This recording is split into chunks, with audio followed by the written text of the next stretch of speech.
I know it's cliche to say never judge a book by its cover, but in the case of Cavia and Square Enix's action RPG Nier, that phrase has rarely been so applicable.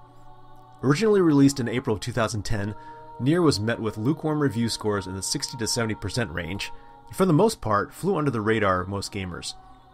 Having come off a rather bitter first encounter with Square Enix's own Final Fantasy XIII the month prior, Nier simply didn't register any interest from me.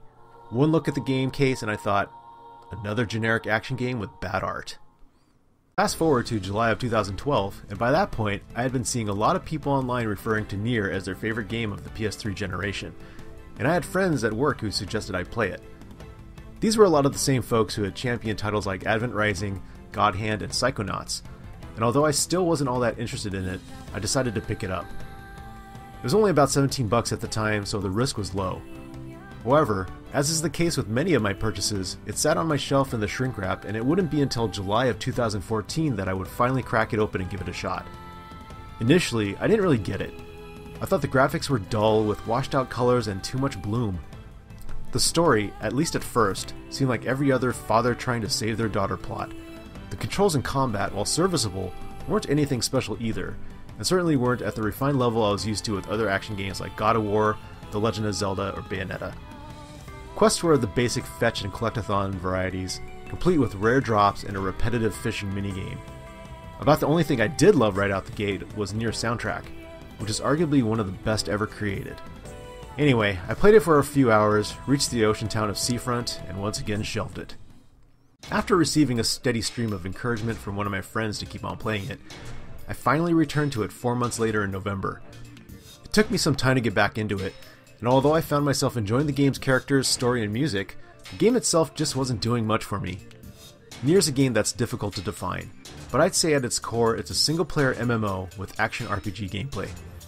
There are many other genre and series influences throughout, most notably those from bullet hell shoot 'em ups, which play a big part of Nier's combat and excellent boss encounters.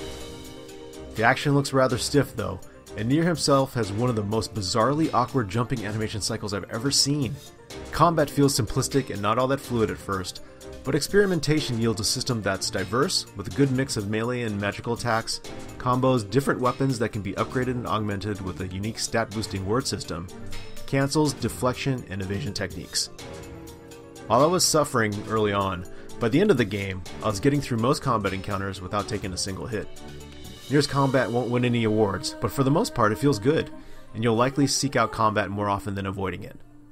The world of Nier is a pretty hazy place.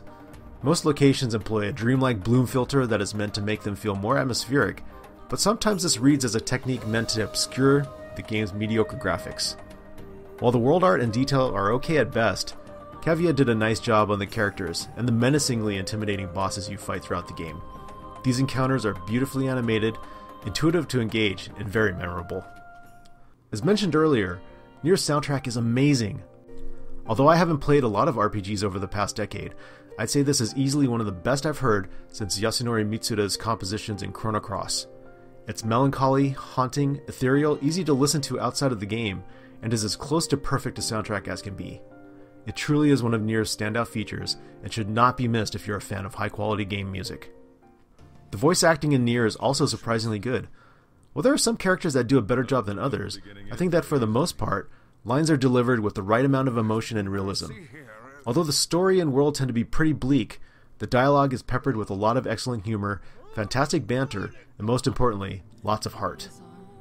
Characters treat others like real people, their actions are consistent, and you learn to really care for the entire cast, which is a commendable feat in a sea of games where most characters are expendable, or boring shells designed to push forward superficial narratives. As a result of Cavia's careful writing, the inhabitants of Nier feel very real, giving their actions and fates real weight and consequence. Nier's story is what truly separates it from most other games, and in my opinion is what makes this a must-play title. Employing the familiar New Game Plus system, multiple playthroughs are not just there to allow the player to complete unfinished quests or access new areas, but they expand upon the core story in ways that will change the way you view all of Nier's events, both past and present. Giving the player these new different perspectives blur the lines between good and bad, right and wrong, and even accepted gameplay conventions that we take for granted. The first playthrough is a solid and memorable one, but but subsequent playthroughs make Nier lasting and unforgettable. In closing, Nier is definitely a game that is greater than the sum of its parts.